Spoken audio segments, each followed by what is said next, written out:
Hi, good morning. എല്ലാവരും സുഖമായിട്ടിരിക്കുന്നോ? നമുക്ക് മാനേജ്മെൻറ്റ് അക്കൗണ്ടിങ്ങിൻ്റെ മൂന്നാമത്തെ ചാപ്റ്റർ പഠിക്കാം. മൂന്നാമത്തെ ചാപ്റ്റർ റേഷ്യോ അനാലിസിസ് എന്ന ചാപ്റ്ററാണ്.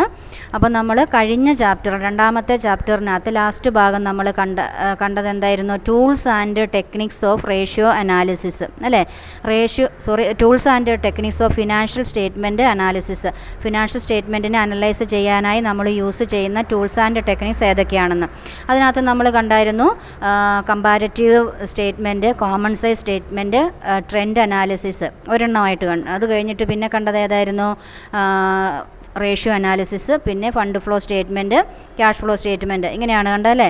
അപ്പോൾ അതിൽ നമ്മൾ കമ്പാരറ്റീവ് സ്റ്റേറ്റ്മെൻറ്റും കോമൺ സൈസ് സ്റ്റേറ്റ്മെൻറ്റും ട്രെൻഡ് അനാലിസിസും പഠിച്ചു കഴിഞ്ഞു. ഇനി അടുത്തതാണ് ഏത്?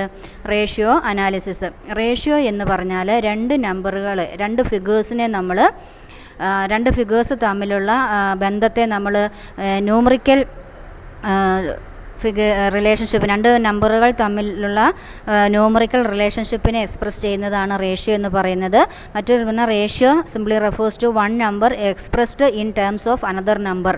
അതിനെ നമ്മൾ റേഷ്യോ എന്ന് പറയും. ഇത് കണ്ടുപിടിക്കുന്നത് എങ്ങനെയാണെന്ന് വെച്ചാൽ ratio is calculated by dividing one number by the other. ഒരു നമ്പറിനെ മറ്റൊരു നമ്പർ കൊണ്ട് ഡിവൈഡ് ചെയ്തുകൊണ്ടാണ് ഈ റേഷ്യോ കണ്ടുപിടിക്കുന്നത്. ഇനി ഈ റേഷ്യോ നമ്മൾ എക്സ്പ്രസ് ചെയ്യുന്നത് എങ്ങനെയാണെന്ന് നോക്കാം. റേഷ്യോ എക്സ്പ്രസ് ചെയ്യാൻ വേണ്ടിയിട്ട് നമുക്ക് പ്രധാനമായിട്ട് 4 രീതികളാണുള്ളത്. ഒന്ന് പ്രൊപ്പോർഷൻ, അതായത് ഈസ്റ്റു ഇട്ട് നമ്മൾ 1:2, 2:3 അങ്ങനെ നമ്മൾ എഴുതത്തില്ല. അതാണ് പ്രൊപ്പോർഷൻ എന്നതുകൊണ്ട് ഉദ്ദേശിക്കുന്നത്. രണ്ടാമത്തേത് പെർസെൻറ്റേജ്. അപ്പോൾ എന്ത് ചെയ്യണം? 100 കൊണ്ട് മൾട്ടിപ്ലൈ ചെയ്ത് കഴിഞ്ഞാൽ നമുക്ക് പെർസെൻറ്റേജ് കിട്ടുക. ഡിവിഷൻ കഴിഞ്ഞിട്ട് മൾട്ടിപ്ലിക്കേഷൻ 100 കൊണ്ട് വന്നു കഴിഞ്ഞാൽ പെർസെൻറ്റേജ് ആയി. മൂന്നാമത്തേത് ടൈംസ്, എത്ര പ്രാവശ്യം എന്നുള്ള. ആ ടൈംസ് കാണുന്ന ആ കേസുകൾ വരുമ്പോൾ നമ്മൾ ഒരു വർഷത്തെ ദിവസങ്ങളുടെ എണ്ണം കൊണ്ടോ അല്ലെങ്കിൽ ഒരു വർഷത്തെ മാസങ്ങളുടെ എണ്ണം കൊണ്ടോ അതിനെ മൾട്ടിപ്ലൈ ചെയ്യേണ്ടതായിട്ട് വരും. പിന്നെ നാലാമത്തേത് ഫ്രാക്ഷൻ. അപ്പോൾ റേഷ്യോ എക്സ്പ്രസ് ചെയ്യാനായിട്ടുള്ള മോഡ്സ് 4 എണ്ണം. First one proportion, second percentage, third times, fourth one fractions. ഇനി uses or purposes of ratio analysis. Ratio അനാലിസിസിൻ്റെ യൂസസ് എന്തൊക്കെയാണെന്ന്. First use of ratio analysis is to study the short term and long term financial solvency of a firm. Financial solvency means if the asset of a company is able to meet the liabilities. Asset, അതായത് ബാധ്യതകൾ നമുക്ക് meet ചെയ്യാൻ ആവശ്യത്തിന് asset ഉണ്ടെങ്കിൽ അത് നമ്മൾ solvent company. അപ്പോൾ എത്രത്തോളമാണ് കമ്പനിയുടെ സോൾവൻസി, അത് ഷോർട്ട് ടൈമിലും ലോങ് ടൈമിലും കാൽക്കുലേറ്റ് ചെയ്യാനായിട്ട്, അതിനെക്കുറിച്ച് പഠിക്കാനായിട്ട് റേഷ്യോ സഹായിക്കുന്നുണ്ട്. Second use to determine the profitability of the firm. ഫേമിൻ്റെ ലാഭക്ഷമത എത്രത്തോളം ഉണ്ട് എന്ന് കാൽക്കുലേറ്റ് ചെയ്യാനായിട്ട്. Third one to study or measure the performance of the firm. ഫേമിൻ്റെ എംപ്ലോയീസിൻ്റെ പെർഫോമൻസ്, മാനേജ്മെൻറ്റിൻ്റെ പെർഫോമൻസ് ഒക്കെ കാൽക്കുലേറ്റ് ചെയ്യാനായിട്ട് ഈ റേഷ്യോ സഹായിക്കുന്നുണ്ട്. Then ratios facilitate the comparison means compare one firm with another or compare 1 year's financial statement with another year. അതിന് രണ്ടിനും ഈ റേഷ്യോസ് സഹായിക്കുന്നുണ്ട്. Then to help the management in decision making. Ratios മാനേജ്മെൻറ്റിനെ decision make ചെയ്യാനായിട്ട് സഹായിക്കുന്നു. അങ്ങനെ 6 uses ആണുള്ളത്. ഒന്ന്, സോൾവൻസി ഡിറ്റർമൈൻ ചെയ്യാൻ സഹായിക്കുന്നു. രണ്ടാമത്തേത് പ്രോഫിറ്റബിലിറ്റി ഡിറ്റർമൈൻ ചെയ്യാൻ പറ്റുന്നു. 3 പെർഫോമൻസ് ഡിറ്റർമൈൻ ചെയ്യാൻ പറ്റുന്നു. 4 കമ്പാരിസന് പറ്റുന്നു. 5 മാനേജ്മെൻറ്റിന് ഡിസിഷൻ എടുക്കാനായിട്ട് പറ്റുന്നു. ഇത്രയുമാണ് റേഷ്യോയുടെ യൂസസ് ഓർ പർപ്പസസ് ആയിട്ട് പറയുന്നത്. Next advantages or importance or use or utility of A ratio analysis. Ratio analysis കൊണ്ടുള്ള ഉപയോഗം എന്തൊക്കെയാണ്, റേഷ്യോ അനാലിസിസ് കൊണ്ടുള്ള നേട്ടങ്ങൾ എന്തൊക്കെയാണെന്നാണ്. യൂട്ടിലിറ്റി ടു മാനേജ്മെൻറ്റിന് എന്തൊക്കെ ഗുണമാണ്. ഇപ്പം തന്നെ നമ്മൾ ആ യൂസിനകത്ത് കണ്ടില്ലേ, മാനേജ്മെൻറ്റിന് ഡിസിഷൻ എടുക്കാനായിട്ട് പറ്റുന്നു എന്നുള്ളത്. ഫസ്റ്റ് യൂട്ടിലിറ്റി പറയുന്നത് മാനേജ്മെൻറ്റിന് forecasting and planning, decision making, measuring efficiency, communicating, controlling etcetera. മാനേജ്മെൻറ്റിന് റേഷ്യോ അനാലിസിസ് കൊണ്ടുള്ള നേട്ടങ്ങളെന്ന് പറഞ്ഞാൽ ഫോർകാസ്റ്റ് ചെയ്യാൻ, ഫ്യൂച്ചറിൽ എന്തായിരിക്കുമെന്ന് ഫോർകാസ്റ്റ് ചെയ്യാനായിട്ട് സാധിക്കുന്നുണ്ട്, ഡിസിഷൻസ് എടുക്കാനായിട്ട് സാധിക്കുന്നുണ്ട്, കൺട്രോൾ ചെയ്യാനായിട്ട് സാധിക്കുന്നുണ്ട്, എഫിഷ്യൻസി മെഷർ ചെയ്യാനായിട്ട് സാധിക്കുന്നുണ്ട്. അതുപോലെ തന്നെ കമ്മ്യൂണിക്കേറ്റ് ചെയ്യാനും ഈ റേഷ്യോ അനാലിസിസ് മാനേജ്മെൻറ്റിനെ സഹായിക്കുന്നുണ്ട്. Ratio analysis helps the management to forecasting the future, then decision making about the business, measuring the performance of the employees, then communicating with the employees and owners, next one controlling the employees or controlling the organization, next utility to shareholders or investors. ഈ ratio analysis കൊണ്ട് ഈ സ്ഥാപനങ്ങളിൽ invest ചെയ്തിരിക്കുന്നവർക്ക് അല്ലെങ്കിൽ സ്ഥാപനങ്ങളുടെ share വാങ്ങിയിരിക്കുന്നവർക്ക് എന്തൊക്കെ ഗുണങ്ങളാണുള്ളത് എന്ന് നോക്കാം. Ratios helps them selecting best companies to invest their funds. വിവിധ കമ്പനികളുടെ റേഷ്യോ അനാലിസിസ് മനസ്സിലാക്കുന്നതിലൂടെ, പ്രത്യേകിച്ചും പ്രൊപ്പറേറ്റേഴ്സ് ഫണ്ട്സ്, പ്രോഫിറ്റബിലിറ്റി റേഷ്യോ ഒക്കെ ടേൺ ഓവർ റേഷ്യോസൊക്കെ മനസ്സിലാക്കുന്നതിലൂടെ ഒരു ഇൻവെസ്റ്റർക്ക് ഏത് കമ്പനിയിലാണ് തൻ്റെ ഫണ്ട് ഇൻവെസ്റ്റ് ചെയ്യേണ്ടത്, ഏത് കമ്പനിയുടെ റേഷ്യോസാണ് ഏറ്റവും നല്ല രീതിയിൽ പോകുന്നത്, അത് മനസ്സിലാക്കുന്നതിലൂടെ തങ്ങളുടെ ഫണ്ട് ഏത് കമ്പനിയിൽ ഇൻവെസ്റ്റ് ചെയ്യണം, അല്ലെങ്കിൽ ഏത് കമ്പനിയുടെ ഷെയർ പർച്ചേസ് ചെയ്യണമെന്നൊക്കെ ഡിസിഷൻ എടുക്കാനായിട്ട് ഇൻവെസ്റ്റേഴ്സ് അല്ലെങ്കിൽ ഷെയർ ഹോൾഡേഴ്സിന് സാധിക്കുന്നു. മൂന്നാമത്തേത് യൂട്ടിലിറ്റി ടു ക്രെഡിറ്റേഴ്സ്. കമ്പനിക്ക് വായ്പ കൊടുക്കുന്ന ബാങ്കുകളായിക്കോട്ടെ പ്രൈവറ്റ് പാർട്ടീസ് ആയിക്കോട്ടെ, ക്രെഡിറ്റേഴ്സിനും ഇത് യൂസ്ഫുൾ ആണ്. അതായത് ക്രെഡിറ്റ് കൊടുക്കുന്നതിന് മുമ്പ് ഈ റേഷ്യോ അനാലിസിസിലൂടെ വിവിധ റേഷ്യോസ് ചെക്ക് ചെയ്യുന്നതിലൂടെ കമ്പനിയുടെ ക്രെഡിറ്റ് വർത്തിനെസ് മനസ്സിലാക്കാൻ, കമ്പനിക്ക് കടമെടുക്കാനുള്ള കഴിവ് മനസ്സിലാക്കാൻ പറ്റുന്നു. എന്തിനാണ് കഴിവ് മനസ്സിലാക്കുന്നത്? കമ്പനി കടമെടുത്തു കഴിഞ്ഞാൽ കമ്പനിക്ക് അത് തിരിച്ചു കൊടുക്കാനായിട്ടുള്ള കപ്പാസിറ്റി ഉണ്ടോ ഇല്ലയോ എന്ന് അറിയാൻ വേണ്ടിയാണ് അല്ലേ. അപ്പോൾ ആ ക്രെഡിറ്റ് വർത്തിനെസ് ഈ റേഷ്യോയിലൂടെ മനസ്സിലാക്കാൻ പറ്റുന്നു. അങ്ങനെ ക്രെഡിറ്റേഴ്സിന് കടം കൊടുക്കണമോ വേണ്ടയോ എന്ന് ഡിസൈഡ് ചെയ്യാൻ സാധിക്കുന്നുണ്ട്. ദെൻ യൂട്ടിലിറ്റി ടു എംപ്ലോയീസിന് എങ്ങനെയാണ് ഇത് സഹായമാകുന്നത്? പ്രോഫിറ്റബിലിറ്റി റേഷ്യോ ഉണ്ട്. അത് പ്രോഫിറ്റബിലിറ്റി റേഷ്യോയിലൂടെ, പ്രോഫിറ്റബിലിറ്റി റേഷ്യോ ഒക്കെ ഹൈ ആയിട്ട് നിൽക്കുന്ന സ്ഥാപനങ്ങളിൽ എംപ്ലോയീസിന് എന്ത് ചെയ്യാൻ പറ്റും? സാലറി, വേജസ് കൂട്ടി കിട്ടുന്നതിന് വേണ്ടിയിട്ട് ബാർഗെയിൻ ചെയ്യാൻ പറ്റും. ഇൻസെൻറ്റീവ്സ് കിട്ടാൻ വേണ്ടിയിട്ടൊക്കെ ബാർഗെയിൻ ചെയ്യാനായിട്ട് പറ്റും. അതുപോലെ തന്നെ യൂട്ടിലിറ്റി ടു ഗവൺമെൻറ്റിനുമുണ്ട് റേഷ്യോ അനാലിസിസ് കൊണ്ടുള്ള ഗുണം. ഗവൺമെൻറ്റിന് എന്താണ്? Help the ratios government can implement price control measures to protect the interest of കൺസ്യൂമേഴ്സിൻ്റെ ഇൻട്രസ്റ്റ് പ്രൊട്ടക്റ്റ് ചെയ്യാൻ വേണ്ടിയിട്ട് സ്ഥാപനങ്ങളുടെ പ്രോഡക്റ്റിൻ്റെ, സർവീസിൻ്റെ വില നിയന്ത്രിക്കാനായിട്ട് സാധിക്കുന്നുണ്ട്. വില നിയന്ത്രണത്തിനുള്ള അല്ലെങ്കിൽ വില നിയന്ത്രണത്തിനുള്ള ബില്ലുകളൊക്കെ പാസ്സാക്കാനായിട്ട് ഗവൺമെൻറ്റിന് ഇതിലൂടെ സാധിക്കും. അതായത് കമ്പനിക്ക് ചിലവ് കുറവാകുമ്പോൾ ഓട്ടോമാറ്റിക്കലി എന്ത് വരണം? വിലയും കുറയണം അല്ലേ. വില കുറഞ്ഞാലേ കൺസ്യൂമേഴ്സിന് അത് കൂടുതൽ വാങ്ങും. അത് കമ്പനികൾ സാധാരണ ചെയ്യാറുണ്ട്. എങ്കിലും എന്ത് ചെയ്യും? ചില സന്ദർഭങ്ങളിലൊക്കെ ചിലവ് കുറവാണെങ്കിൽ പോലും എന്ത് ചെയ്യും? വില കൂട്ടിയിട്ട് വിൽക്കും. അത് കൺസ്യൂമേഴ്സിൻ്റെ ഇൻട്രസ്റ്റിനെ ഹനിക്കുന്നതാണ്. അപ്പോൾ കൺസ്യൂമേഴ്സിൻ്റെ ഇൻട്രസ്റ്റിനെ പ്രൊട്ടക്റ്റ് ചെയ്യാൻ വേണ്ടിയിട്ട് വിലയിൽ നിയന്ത്രണങ്ങൾ കൊണ്ടുവരാനുള്ള തീരുമാനങ്ങൾ എടുക്കാൻ ഗവൺമെൻറ്റിനെ സഹായിക്കുന്നത് ഈ റേഷ്യോസാണ്. അപ്പോൾ റേഷ്യോ അനാലിസിസ് കൊണ്ട് ഗുണമുള്ളവർ, മാനേജ്മെൻറ്റിന് ഗുണമുണ്ട്, പിന്നെ ആർക്കാണ്? ഷെയർ ഹോൾഡേഴ്സിന് ഗുണമുണ്ട്, ക്രെഡിറ്റേഴ്സിന് ഗുണമുണ്ട്, എംപ്ലോയീസിന് ഗുണമുണ്ട്, ഗവൺമെൻറ്റിന് ഗുണമുണ്ട്. ഓരോരുത്തർക്കും ഏതൊക്കെ രീതിയിൽ? മാനേജ്മെൻറ്റിനെ സംബന്ധിച്ചിടത്തോളം take decisions, measure performance, control and communicate. Share ഹോൾഡേഴ്സിനെ സംബന്ധിച്ച് എന്താണ്? To decide which company is more profitable to invest. ക്രെഡിറ്റേഴ്സിന് to measure the credit worthiness of this institution. Next employees can bargain for higher payments. Then government can make price control techniques for protecting the interest of the consumers. അത്രയുമാണ് ratio അനാലിസിസിൻ്റെ uses ആയിട്ട് പറയുന്നത്. ഇനി limitations of accounting ratios. ഈ accounting റേഷ്യോയുടെ പോരായ്മകൾ എന്തൊക്കെയാണെന്ന് നോക്കാം. First one, first point, non monetary factors ignored. അതായത് ഒരു സ്ഥാപനത്തിൽ പണസംബന്ധമായ കാര്യങ്ങൾ മാത്രമല്ല ഉണ്ടാവുക, പണപരമായിട്ടല്ലാത്ത കാര്യങ്ങളും ഉണ്ടാവും അല്ലേ, നോൺ മോണിറ്ററി ആയിട്ടുള്ള കാര്യങ്ങൾ. അപ്പോൾ നോൺ മോണിറ്ററി ഫാക്ടർ പണപരമായ കാര്യങ്ങൾ മാത്രമേ, അത് രണ്ട് സംഖ്യകളെ തമ്മിലുള്ളത് മാത്രമേ ഇവിടെ പരിഗണിക്കുന്നുള്ളൂ. അതല്ലാത്ത കാര്യങ്ങൾക്കൊന്നും ഇമ്പോർട്ടൻസ് കൊടുക്കുന്നില്ല. പിന്നെ ഇൻഹെറൻറ്റ് ലിമിറ്റേഷൻസ് ഓഫ് അക്കൗണ്ടിങ്ങിനുള്ള പൈതൃകമായ അല്ലെങ്കിൽ അതിൽ ഉള്ള ആ എല്ലാ ലിമിറ്റേഷൻസും ഏതിനും ബാധകമാണ്?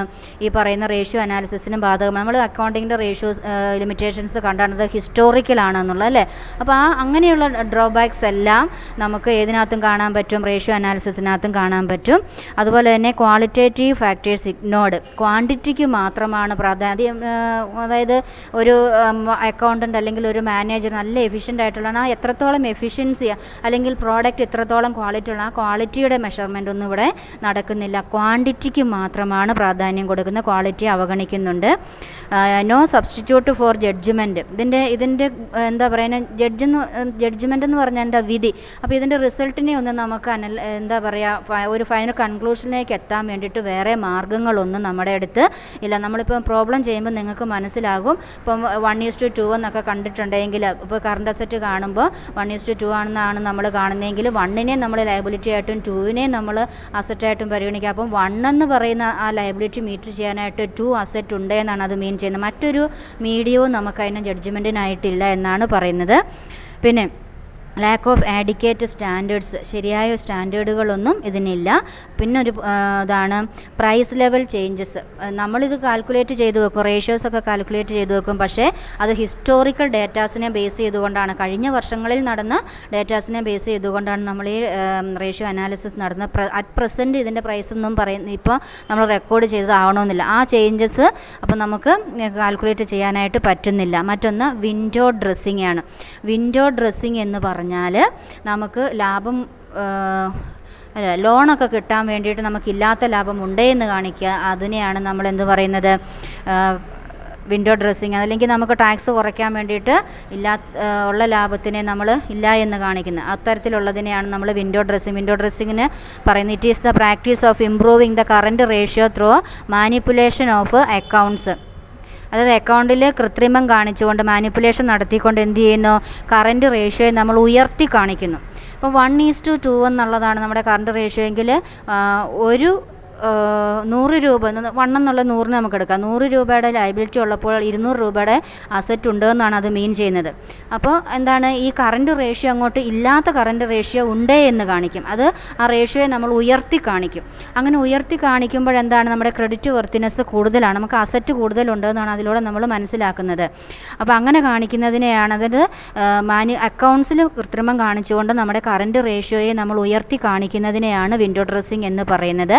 It is an artificial improvement in short the making a situation appear better than it actually is known as a window dressing. ശരിക്കുള്ളത് എന്താണോ അതിനെ മാറ്റിയിട്ട്, ഞാനീ പറഞ്ഞത് നിങ്ങൾക്ക് മനസ്സിലാകുന്നുണ്ട്. അതായത് നമ്മുടെ അക്കൗണ്ടിൽ ആക്ച്വലി ഉള്ള പ്രോഫിറ്റ് അല്ലെങ്കിൽ ആക്ച്വലി ഉള്ള അസറ്റ്, ആക്ച്വലി ഉള്ള ലയബിലിറ്റി എന്താണോ അതിനെ മറച്ചു വെച്ചുകൊണ്ട് ആ എമൗണ്ടിനെയൊക്കെ മാറ്റിക്കൊണ്ട് കൃത്രിമമായി വേറെ എമൗണ്ട് ഇട്ടുകൊണ്ടുള്ളൊരു ഫിനാൻഷ്യൽ സ്റ്റേറ്റ്മെൻറ്റ് തയ്യാറാക്കുന്നു. അപ്പോൾ ആ ഫിനാൻഷ്യൽ സ്റ്റേറ്റ്മെൻറ്റിനെ ബേസ് ചെയ്തുകൊണ്ട് നമ്മൾ തയ്യാറാക്കുന്ന റേഷ്യോസിലും വ്യത്യാസം വരും അല്ലേ. അപ്പോൾ നമ്മുടെ ഗൂഢലക്ഷ്യങ്ങൾ നേടിയെടുക്കാൻ വേണ്ടിയിട്ട് അക്കൗണ്ടിൽ കൃത്രിമം കാണിച്ച് റേഷ്യോസിൽ മാറ്റം വരുത്തുന്നതിനെയാണ് എന്തെന്ന് പറയുന്നത്, വിൻഡോ ഡ്രസ്സിംഗ് എന്ന് പറയുന്നത്. അപ്പോൾ ഈ കറൻറ്റ് റേഷ്യോയിലൊക്കെ അങ്ങനെ മാറ്റങ്ങൾ വരുത്തുമ്പോൾ നമ്മുടെ ക്രെഡിറ്റ് വർത്തിനെസ് കൂടുതലായിട്ട് നിൽക്കും. സ്ഥാപനങ്ങൾ നമുക്ക് വായ്പ തരാനായിട്ട് തയ്യാറാവും. മനസ്സിലായില്ലേ. അപ്പോൾ അങ്ങനെ വായ്പയൊക്കെ നേടിയെടുക്കാൻ വേണ്ടിയിട്ട് കണക്കിൽ കൃത്രിമം കാണിച്ച് റേഷ്യോ ഉയർത്തി കാണിക്കുന്നതിനെയാണ് എന്തെന്ന് പറയുക, വിൻഡോ ഡ്രസ്സിംഗ് എന്ന് പറയുന്നത്. 2 മാർക്കിന് ചോദിക്കാവുന്ന ഒരു ക്വസ്റ്റ്യനാണ്. ഇനി it may be done in the following ways. ഏതൊക്കെ രീതിയിലാണ് ഈ വിൻഡോ ഡ്രസ്സിങ് നടത്തുന്നത് എന്ന് നോക്കാം. 1, ഇൻക്രീസിങ് ദ ഇൻവെൻട്രി വാല്യൂ. സ്റ്റോക്കിൻ്റെ വാല്യൂ കൂട്ടിക്കാണിക്കുക, ഉള്ളതിനേക്കാളും കൂടുതൽ സ്റ്റോക്കിന് വാല്യൂ കാണിക്കുക. Then postponement of purchase of fixed asset for cash. നമ്മൾ ക്യാഷ് കൊടുത്തൊരു അസറ്റ് വാങ്ങിച്ചാൽ, ഫിക്സഡ് അസറ്റ്, ഇപ്പോൾ ലാൻഡോ ബിൽഡിങ്ങോ അങ്ങനെയൊക്കെ, ഫർണിച്ചർ, അതുപോലെ തന്നെ മോട്ടോർ വെഹിക്കിൾസ്, അങ്ങനെയുള്ള അസറ്റുകൾ, ഫിക്സഡ് അസറ്റുകൾ നമ്മൾ പർച്ചേസ് ചെയ്ത് കഴിഞ്ഞാൽ ഉടനെ ഫിക്സഡ് ആണല്ലോ, ഒരു ദീർഘകാലത്തേക്ക് നമ്മൾ വാങ്ങുന്നതല്ലേ. അപ്പോൾ അതിലേക്ക് നമ്മുടെ ക്യാഷ് പോയി കഴിഞ്ഞാൽ ക്യാഷിൻ്റെ, അതായത് ലിക്വിഡ് അസറ്റിൻ്റെ എമൗണ്ട് കുറഞ്ഞു പോകും അല്ലേ. അപ്പോൾ അത് കുറയ്ക്കാം. അങ്ങനെയുള്ളതിനെ ഒഴിവാക്കാൻ വേണ്ടിയിട്ട് എന്ത് ചെയ്യും, ഇപ്പം നമുക്ക് ഈ ഫിക്സഡ് അസറ്റ് ആവശ്യമാണെങ്കിൽ നമ്മൾ എന്ത് ചെയ്യും, പർച്ചേസിനെ കുറച്ചും കൂടി നീട്ടിവെക്കും. 3ാമതായിട്ട് selling a fixed asset for cash. നമുക്കൊരു ഫിക്സഡ് അസറ്റ് ഉണ്ടെങ്കിൽ ആ ഫിക്സഡ് അസറ്റിനെ എന്ത് ചെയ്യും, ക്യാഷിന് തന്നെ വിൽക്കും, കടമായിട്ടല്ല, അല്ലെങ്കിൽ മറ്റേതെങ്കിലും ഒരു അസറ്റുമായിട്ട് എക്സ്ചേഞ്ച് ചെയ്തുകൊണ്ടല്ല. എങ്ങനെയാണ്, റെഡി ക്യാഷിന് തന്നെ നമ്മൾ വിൽക്കുന്നതായിട്ട് കാണിക്കും. അപ്പോൾ റെഡി ക്യാഷിന് വിൽക്കുന്നതായിട്ട് കാണിക്കുമ്പോൾ നമ്മുടെ ലിക്വിഡ് അസറ്റായ ക്യാഷ് നമ്മുടെ കയ്യിൽ ഇഷ്ടം പോലെ ഉണ്ട് എന്നാണ് അതിലൂടെ മനസ്സിലാക്കാൻ പറ്റുന്നത് അല്ലേ. പേയിങ് ഓഫ് കറൻറ്റ് ലയബിലിറ്റീസ്, അതായത് കറൻറ്റ് ലയബിലിറ്റീസൊക്കെ പേ ഓഫ് ചെയ്യാം. Considering short time liabilities as A long time debts. Short time ഇപ്പോൾ തന്നെ കൊടുത്തു വിട്ടേണ്ട ബാധ്യതകളുണ്ടെങ്കിൽ നമ്മൾ അതിനെ എന്തായിട്ട് കാണിച്ചു വെക്കും, ഒരു 4 കൊല്ലം കഴിഞ്ഞ് കൊടുത്താൽ മതി എന്ന രീതിയിൽ കാണിച്ചു വെക്കും. അപ്പോൾ എന്താ, കറൻറ്റ് റേഷ്യോ കൂടി നിൽക്കുമല്ലോ. മനസ്സിലായില്ലേ? അപ്പോൾ വിൻഡോ ഡ്രസ്സിങ് എന്ന് പറഞ്ഞാൽ അക്കൗണ്ട്സിൽ എന്താ പറയുക, കൃത്രിമമായ എമൗണ്ടുകളൊക്കെ കാണിച്ചുകൊണ്ട് കറണ്ട് റേഷ്യോ കൂട്ടി കാണിക്കുന്നതിനെയാണ് വിൻഡോ ഡ്രസ്സിങ് എന്ന് പറയുന്നത്. അതിന് ഏതൊക്കെ രീതിയിൽ വിൻഡോ ഡ്രസ്സിങ് നടത്താമെന്ന് വെച്ചാൽ, ഒന്ന് സ്റ്റോക്കിൻ്റെ വാല്യൂ കൂട്ടിക്കാണിക്കുക, രണ്ട് ഫിക്സഡ് അസറ്റ് പർച്ചേസ് ചെയ്യുന്ന ക്യാഷ് കൊടുത്തുള്ള ഫിക്സഡ് അസറ്റിൻ്റെ പർച്ചേസിങ് മാറ്റിവെക്കുക, കറണ്ട് അസറ്റ് പിന്നെ ക്യാഷിന് വിറ്റതായിട്ട് കാണിക്കുക, short time liabilities long time ആയിട്ട് കാണിക്കുക, അതുപോലെ തന്നെ കറണ്ട് ലയബിലിറ്റീസ് പേ ഓഫ് ചെയ്യുക. ഈ രീതിയിലൂടെയൊക്കെ വിൻഡോ ഡ്രസ്സിങ് സാധാരണ രീതിയിൽ കമ്പനികളിൽ നടത്താറുണ്ട്. ഇനി നെക്സ്റ്റ് നമുക്ക് പഠിക്കാനുള്ളത് classification or types of ratios. റേഷ്യോസിനെ നമ്മൾ എങ്ങനെ ക്ലാസിഫൈ ചെയ്തിട്ടുണ്ട്, അല്ലെങ്കിൽ ഏതൊക്കെ തരത്തിലുള്ള റേഷ്യോസ് ആണ് ഉള്ളത്. Accounting ratios are broadly classified into 3. Classification according to accounting statement or structural classification. Accounting സ്റ്റേറ്റ്മെൻറ്റിൻ്റെ ബേസിൽ റേഷ്യോസിനെ ക്ലാസിഫൈ ചെയ്യുകയാണെങ്കിൽ അതിനെ നമ്മളെന്തെന്ന് പറയും, according to accounting statement or structural classification എന്ന് പറയും. അതിനകത്ത് വരുന്നത് ഒന്ന് balance sheet or financial ratio. അതിനകത്ത് വരുന്ന റേഷ്യോസാണ് ഏത്? Current ratio, proprietary ratio, fixed asset ratio. ഇത് സ്ട്രക്ചറൽ ക്ലാസിഫിക്കേഷനിൽ തന്നെ രണ്ടാമത്തേതാണ് profit and loss account ratio. അതിനകത്ത് വരുന്ന gross profit ratio, operating ratio. മൂന്നാമത്തെ ടൈപ്പാണ് കമ്പൈൻഡ് ഓർ മിക്സഡ് റേഷ്യോ. അതിനകത്ത് വരുന്ന stock turnover ratio, fixed asset turnover ratio. നാലാമത്തെ ക്ലാസിഫിക്കേഷൻ അക്കോർഡിംഗ് ടു ഇമ്പോർട്ടൻസ്. അതിൽ വരുന്നത് പ്രൈമറി റേഷ്യോ, പിന്നെ സെക്കൻഡറി റേഷ്യോ. ഇനി classification according to nature.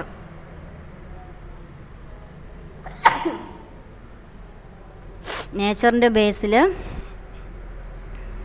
Liquidity ratio, leverage ratio, activity ratio, profitability ratio, market test ratio, ഇങ്ങനെ classify ചെയ്യുന്നുണ്ട്. ഇത്രയും നമ്മൾ റേഷ്യോസിൻ്റെ classification പറഞ്ഞെങ്കിലും അതിൽ ഏറ്റവും ഇമ്പോർട്ടൻ്റ് ആയിട്ടുള്ള കാര്യങ്ങൾ പറയുന്നത്, ഒന്ന് ലിക്വിഡിറ്റി റേഷ്യോ. ലിക്വിഡിറ്റി റേഷ്യോയിൽ തന്നെ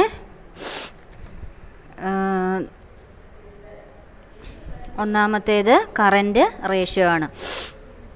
കറൻറ്റ് റേഷ്യോ എന്തിനാണ് യൂസ് ചെയ്യുന്നതെന്ന് വെച്ചാൽ, it is the oldest ratio. It was first used in 1891. It shows the relationship between current asset and current liabilities. It is also known as A working capital ratio. അപ്പം current ratio use ചെയ്യുന്നത് current അസറ്റും current ലയബിലിറ്റീസും തമ്മിലുള്ള റിലേഷൻഷിപ്പിനെ കാണിക്കുന്നതിന് വേണ്ടിയാണ്. ഇതിനെ working capital ratio എന്നും വിളിക്കുന്നുണ്ട്. Current അസറ്റും current ലയബിലിറ്റീസുമായിട്ട് നമ്മൾ പരിഗണിക്കേണ്ട ഐറ്റംസ് ഏത്? നിങ്ങൾക്ക് അറിയാം കറൻറ്റ് അസറ്റ് ഏതൊക്കെ, കറൻറ്റ് ലയബിലിറ്റീസ് ഏതൊക്കെയെന്ന്. ഇപ്പോൾ ഒരു ടേബിളായിട്ട് ഞാൻ കറൻറ്റ് അസറ്റും കറൻറ്റ് ലയബിലിറ്റീസും തന്നിട്ടുണ്ട്. കറൻറ്റ് അസറ്റിൽ വരാൻ സാധ്യതയുള്ളത് ഏതൊക്കെയാണ്? Cash in hand, cash at bank, marketable securities, short time investment, bills receivable, stock, sundry debtors, work in progress, prepaid expense. ഇത്രയുമാണ് കറൻറ്റ് അസറ്റ്. ഇനിയും ഉണ്ട്, ചുരുങ്ങിയത് ഇത്രയെങ്കിലും കറൻറ്റ് അസറ്റ് ആയിട്ടുണ്ടാവുക. ഇനി current liabilities, sundry creditors, bills payable, outstanding expenses, short time advances അല്ലെങ്കിൽ short time loans, provision for tax, dividend payable, bank overdraft. ഇത്രയുമാണ് current liabilities ആയിട്ട് വരുന്നത്. ഇനി കറൻറ്റ് റേഷ്യോ കണ്ടുപിടിക്കുന്നത് എങ്ങനെയാണ്? ഈ ചാപ്റ്ററിന് തുടക്കത്തിൽ തന്നെ ഞാൻ പറഞ്ഞിരുന്നു റേഷ്യോ കണ്ടുപിടിക്കുന്നത് എങ്ങനെയാണ്, ഒരു നമ്പറിനെ വേറൊരു നമ്പർ കൊണ്ട് ഡിവൈഡ് ചെയ്തിട്ടാണെന്ന്. അപ്പോൾ നമ്മൾ ഫസ്റ്റ് പഠിക്കാൻ പോകുന്ന റേഷ്യോ കറൻറ്റ് റേഷ്യോ ആണ്. അപ്പോൾ കറൻറ്റ് റേഷ്യോ കാണുന്നത് എങ്ങനെയാണ്? Current asset divided by current liabilities. അപ്പോൾ നമുക്ക് ക്വസ്റ്റിനകത്ത് കുറേ ഐറ്റംസ്, കുറേ അസറ്റുകൾ തന്നിരിക്കും, കുറേ ലയബിലിറ്റീസ് തന്നിരിക്കും. ഈ അസറ്റിൽ നിന്നും ലയബിലിറ്റീസിൽ നിന്നും കറൻറ്റ് അസറ്റിനെയും കറൻറ്റ് ലയബിലിറ്റീസിനെയും നമ്മൾ വേർതിരിച്ചെടുക്കണം. എന്നിട്ട് കറൻറ്റ് അസറ്റുകളെല്ലാം കൂട്ടുക, കറൻറ്റ് ലയബിലിറ്റീസ് എല്ലാം കൂട്ടുക. മനസ്സിലാകുന്നുണ്ടോ? തന്നിരിക്കുന്ന ക്വസ്റ്റിനകത്ത് കറൻറ്റ് അസറ്റും ഉണ്ടാകാം, ഫിക്സഡ് അസറ്റും ഉണ്ടാകാം. ചിലപ്പം ക്വസ്റ്റിനകത്ത് കറൻറ്റ് അസറ്റ് മാത്രമായിരിക്കും, അത് നിങ്ങളുടെ ഭാഗ്യം പോലെ ഇരിക്കും. അപ്പോൾ കറൻറ്റ് അസറ്റും ഉണ്ടാകാം, ഫിക്സഡ് അസറ്റും ഉണ്ടാകാം, കറൻറ്റ് ലയബിലിറ്റീസും ഉണ്ടാകാം, ഫിക്സഡ് ലയബിലിറ്റീസും ഉണ്ടാവാം. അതിൽ നിന്ന് നമ്മൾ എന്ത് ചെയ്യണം? കറൻറ്റ് അസറ്റിനെ മാത്രം ചൂസ് ചെയ്യുക, അതിൻ്റെ ടോട്ടൽ കാണുക. കറൻറ്റ് ലയബിലിറ്റീസിനെ മാത്രം ചൂസ് ചെയ്യുക, അതിൻ്റെ ടോട്ടൽ കാണുക. ഇപ്പോൾ ഈ ടേബിളിനകത്ത് പറഞ്ഞിട്ടുണ്ട് ഏതൊക്കെയാണ് കറൻറ്റ് അസറ്റ്, ഏതൊക്കെയാണ് കറൻറ്റ് ലയബിലിറ്റീസ്. അപ്പോൾ അത് നിങ്ങൾ മനസ്സിലാക്കി വെക്കണം. എന്നിട്ട് ഈ കറൻറ്റ് അസറ്റിൻ്റെ ടോട്ടൽ, കറൻറ്റ് ലയബിലിറ്റീസിൻ്റെ ടോട്ടൽ. ഇപ്പം ആ ടോട്ടലിന് എന്ത് ചെയ്യണം, കറണ്ട് അസറ്റിൻ്റെ ടോട്ടൽ ഡിവൈഡഡ് ബൈ കറണ്ട് ലയബിലിറ്റീസിൻ്റെ ടോട്ടൽ. മനസ്സിലായോ? അപ്പം നമുക്ക് കൂട്ടി കിട്ടുന്നത് കറണ്ട് അസറ്റിൻ്റെ ടോട്ടൽ എന്ന് പറയുന്നത് ഒരു 1,00,000 കറണ്ട് ലയബിലിറ്റീസിൻ്റെ ടോട്ടൽ എന്ന് പറയുന്നത് ഒരു 80,000 ആണെന്ന് വിചാരിക്കുക. Current asset, current liabilities. Current asset ഒരു 1,00,000, കറണ്ട് ലയബിലിറ്റീസ് ഒരു 80,000. അപ്പോൾ നമ്മൾ എങ്ങനെ എഴുതും? Current ratio is equal to current asset divided by current liabilities. എന്നിട്ടോ 1,00,000 ഡിവൈഡഡ് ബൈ 80,000. 1,00,000 divided by 80,000. എന്നിട്ട് നമ്മൾ അതിനെ സംഖ്യയായിട്ട് അങ്ങ് എഴുതുകയല്ല ചെയ്യുന്നത്. 80,000-നകത്ത് 80,000 എത്രയുണ്ട്? 1. എന്നിട്ടോ ഈ കറണ്ട് അസറ്റായ 1,00,000 അത് നോക്കണം, അത് എത്രയുണ്ട് നോക്കണം. അപ്പോൾ എങ്ങനെ കിട്ടുന്നത്? ഒരു സംതിങ് എന്തെങ്കിലും കിട്ടും, ഇതിനേക്കാൾ കൂടിയ ഒരു എമൗണ്ട് 1.5 എന്നൊക്കെ കാണുമായിരിക്കും ചിലപ്പോൾ അല്ലേ. അപ്പോൾ നമ്മൾ അതിനെ എഴുതേണ്ടത് 1:1.5 അല്ലെങ്കിൽ 1:2 അങ്ങനെയാണ് എഴുതേണ്ടത്. ഇപ്പം വേറൊരു ഉദാഹരണത്തിന് പറഞ്ഞാൽ 2 lakh ഡിവൈഡഡ് ബൈ 1 lakh എന്നാണെന്ന് വിചാരിക്കുക. അങ്ങനെയാണ് ഇച്ചിരി പറയുമ്പോൾ നിങ്ങൾക്ക് മനസ്സിലാകും. 2 lakh ഡിവൈഡഡ് ബൈ 1 lakh. ഈ 2 lakh എന്തിനെ റെപ്രസെൻറ്റ് ചെയ്യുന്നു? കറണ്ട് അസറ്റിനെ റെപ്രസെൻറ്റ് ചെയ്യുന്നു. 1 lakh എന്തിനെ റെപ്രസെൻറ്റ് ചെയ്യുന്നു? കറണ്ട് ലയബിലിറ്റീസിനെ റെപ്രസെൻറ്റ് ചെയ്യുന്നു. അപ്പോൾ ഇതിനെ ഡിവൈഡ് ചെയ്യുമ്പോൾ നമുക്ക് കിട്ടുന്നത് എങ്ങനെയാണ്? 1:2. അതായത് ഒരു ലയബിലിറ്റിക്ക്, അതായത് 100 രൂപ ലയബിലിറ്റി ആണെങ്കിൽ അത് നമുക്ക് എത്രയുണ്ട്? 200 രൂപ അസറ്റ് ഉണ്ട് എന്നർത്ഥം. ആ രീതിയിൽ 1:2 അങ്ങനെയാണ്. നമ്മൾ ഈ കറണ്ട് റേഷ്യോ ഒക്കെ നമ്മൾ എഴുതുന്നത് പ്രൊപ്പോർഷനിലാണ്. അപ്പം നമ്മൾ എക്സ്പ്രസ് ചെയ്യാനുള്ള 4 മെത്തേഡ്സ് പറഞ്ഞില്ലായിരുന്നു. പ്രൊപ്പോർഷനായിട്ട്, പെർസെൻറ്റേജ് ആയിട്ട്, ടൈമായിട്ട്, ഫ്രാക്ഷനായിട്ട് എഴുതാമെന്ന് പറഞ്ഞില്ല. അപ്പോൾ നമ്മൾ ആദ്യം പഠിക്കുന്ന ഈ റേഷ്യോസൊക്കെ എക്സ്പ്രസ് ചെയ്യുന്നത് പ്രൊപ്പോർഷനായിട്ടാണ്. അപ്പോൾ ഇവിടെ നമ്മൾ എഴുതേണ്ടത് current asset divided by current liabilities കിട്ടുന്ന ആ എമൗണ്ടിനെ നമ്മൾ കാണിക്കേണ്ടത് 1:2 എന്നാണ്. മനസ്സിലായോ? അതായത് 1 എന്നുള്ളത് ഈ 1 lakh-നെ തന്നെ, അതായത് 2,00,000-നെ 1,00,000 കൊണ്ട് ഡിവൈഡ് ചെയ്യുമ്പോൾ നമുക്ക് കിട്ടുന്ന 2 അല്ലേ. അപ്പോൾ 1,00,000-നകത്ത് 1,00,000 ഒരു പ്രാവശ്യമുണ്ട്. 2,00,000-നകത്ത് 1,00,000 എത്ര പ്രാവശ്യമുണ്ട്? 2 പ്രാവശ്യമുണ്ട്. ആക്ച്വലി നമുക്ക് അതിൻ്റെ റിസൾട്ട് എങ്ങനെ എഴുതാം? 2 എന്ന് എഴുതാം അല്ലേ. അങ്ങനെയല്ല നമ്മൾ എഴുതുന്നത്, മറിച്ച് എങ്ങനെയാണ്? 1:2 എന്നാണ് അതിനെ കാണിക്കേണ്ടത്. 2:1. 1:2 അല്ല, 2:1 എന്നാണ് അതിനെ കാണിക്കേണ്ടത്. 2 ഇരട്ടിയുണ്ടെന്ന്. അതായത് 1 രൂപയുടെ ലയബിലിറ്റിക്ക് എത്ര രൂപയുടെ അസറ്റ് ഉണ്ട്? നമുക്ക് 2 രൂപയുടെ അസറ്റ് ഉണ്ട്. 2:1 എന്നാണ് നമ്മളതിനെ കാണിക്കുന്നത്. മുകളിലുള്ളത് അസറ്റ്, താഴെയുള്ളത് liabilities. Current asset divided by current liabilities. അപ്പം കിട്ടുന്ന ആൻസറിനെ നമ്മൾ 2:1 എന്ന് എഴുതാം. 2,00,000 ഡിവൈഡഡ് ബൈ 1,00,000 എന്നാണ് എങ്കിൽ ആൻസർ എങ്ങനെയാണ്? 2,00,000-നെ 1,00,000 കൊണ്ട് ഡിവൈഡ് ചെയ്ത് കിട്ടുമ്പോൾ ആൻസർ 2 എന്നല്ലേ കിട്ടുന്നത്. അതിൻ്റെ കൂടെ നമ്മൾ എന്ത് ചെയ്യണം? 1:1. ആ 1:1 എന്തിനെ റെപ്രസെൻറ്റ് ചെയ്യുന്നതാണ്? ലയബിലിറ്റിയെ റെപ്രസെൻറ്റ് ചെയ്യുന്നതാണ്. അതായത് 1,00,000 ബാധ്യത വീട്ടാനായിട്ട് നമുക്ക് 2,00,000 അസറ്റ് ഉണ്ട് എന്ന് അർത്ഥം. ആ 1 വന്നത് എങ്ങനെയാണ്? അതിനെയും നമ്മൾ ഡിവൈഡ് ചെയ്യണം. 1,00,000-നകത്ത് 1,00,000 എത്ര പ്രാവശ്യമുണ്ട്? 1 പ്രാവശ്യമാണുള്ളത്. 2,00,000-നകത്ത് 1,00,000 എത്ര പ്രാവശ്യമുണ്ട്? 2 പ്രാവശ്യമുണ്ട്. അതാണ് 2:1 എന്ന് നമ്മൾ എഴുതിയത്. മനസ്സിലായോ? അപ്പോൾ ഇന്ന് ഈ ചാപ്റ്ററിനകത്ത് നമ്മൾ പഠിച്ചത് എന്താണ് റേഷ്യോ എങ്ങനെയൊക്കെയാണ് നമ്മൾ എക്സ്പ്രസ് ചെയ്യാൻ 4 മെത്തേഡ്സ് ഉണ്ട്. റേഷ്യോയുടെ 6 യൂസസ് പറയുന്നുണ്ട്. റേഷ്യോയുടെ ഒബ്ജക്റ്റീവ്സ് പറയുന്നുണ്ട്. യൂസസ് ആർക്കൊക്കെയാണ് യൂസ്ഫുൾ ആയിട്ടുള്ള? മാനേജ്മെൻറ്റിന് യൂസ്ഫുള്ളാണ്, ഷെയർ ഹോൾഡേഴ്സിന് യൂസ്ഫുള്ളാണ്, ക്രെഡിറ്റേഴ്സിന് യൂസ്ഫുള്ളാണ്, എംപ്ലോയീസിന് യൂസ്ഫുള്ളാണ്, ഗവൺമെൻറ്റിന് യൂസ്ഫുള്ളാണ്. പിന്നെ നമ്മൾ പഠിച്ചത് എന്താണ്? റേഷ്യോസിൻ്റെ ക്ലാസിഫിക്കേഷൻ പഠിച്ചു. എത്രയൊക്കെ ക്ലാസിഫിക്കേഷൻ, ആ ക്ലാസിഫിക്കേഷനിൽ തന്നെ കുറേ എണ്ണം ഉണ്ടെങ്കിൽ നമ്മൾ അതിൽ ഏറ്റവും ഇമ്പോർട്ടൻ്റ് ആയിട്ട് സാധാരണ രീതിയിൽ പരീക്ഷയ്ക്ക് ചോദിക്കുന്നതും ഒക്കെ ആയിട്ടുള്ള കാര്യങ്ങൾ റേഷ്യോസ് മാത്രമേ പഠിക്കുന്നുള്ളൂ. ഒന്നാമത് നമ്മൾ കറണ്ട് റേഷ്യോയിലേക്ക് വന്നു. കറണ്ട് റേഷ്യോ എന്ന് പറയുന്നത് കറണ്ട് അസറ്റും കറണ്ട് ലയബിലിറ്റിയും തമ്മിലുള്ള ബന്ധത്തെ സൂചിപ്പിക്കുന്നതാണ്. അതിനകത്ത് ഏതൊക്കെയാണ് ആ ടേബിൾ നിങ്ങൾ പഠിച്ചേ പറ്റുള്ളൂ. കാരണം നിങ്ങൾക്കത് അറിയണം. തന്നിരിക്കുന്ന ക്വസ്റ്റിനകത്ത് കറണ്ട് അസറ്റായിട്ട് വരാവുന്നത് ഏതൊക്കെ, ഇനി ഇങ്ങോട്ടുള്ള എല്ലാ ഇതിനകത്തും അത് വേണം. അപ്പോൾ കറണ്ട് അസറ്റ് ഏതൊക്കെയാണ്, കറണ്ട് ലയബിലിറ്റീസ് ആയിട്ട് വരുന്ന ഏതൊക്കെയാണ് അതിന് കറണ്ട് റേഷ്യോ കാണാനായിട്ടുള്ള റേഷ്യോ ഇക്വേഷൻ എന്ന് പറയുന്നത് current asset divided by current liabilities എന്നാണ്. അപ്പം തന്നിരിക്കുന്ന ക്വസ്റ്റിനകത്ത് നിന്ന് കറണ്ട് അസറ്റുകളെല്ലാം എടുത്ത് കൂട്ടുക, കറണ്ട് ലയബിലിറ്റീസ് എല്ലാം എടുത്ത് കൂട്ടുക. എന്നിട്ട് കറണ്ട് അസറ്റിനെ കറണ്ട് ലയബിലിറ്റീസ് കൊണ്ട് ഡിവൈഡ് ചെയ്ത് കിട്ടുക എന്ന തുകയെ നമ്മൾ അതിൻ്റെ കൂടെ 1:1 എന്ന് എഴുതും. ഇപ്പം 3 കിട്ടിയെന്ന് വിചാരിക്കുക. 3 കിട്ടിയെങ്കിൽ ഇപ്പം 6,00,000 ഡിവൈഡഡ് ബൈ 2,00,000 എന്ന് ഓർക്കുക. അപ്പോൾ അങ്ങനെ കിട്ടുക. 6,00,000-നെ 2,00,000 കൊണ്ട് ഡിവൈഡ് ചെയ്താൽ നമുക്ക് സംഖ്യ എത്രയാണ്? 3 അല്ലേ. അപ്പോൾ നമ്മൾ ആ റിസൾട്ട് എങ്ങനെ എഴുതുന്നത്? 3:1 എന്ന് എഴുതും. മനസ്സിലായോ? അങ്ങനെയാണ് കറണ്ട് റേഷ്യോ കണ്ടുപിടിക്കുന്നത്. എന്തെങ്കിലും മനസ്സിലാവാത്തതുണ്ടെങ്കിൽ വിളിച്ച് ചോദിക്കാം. ഓക്കെ.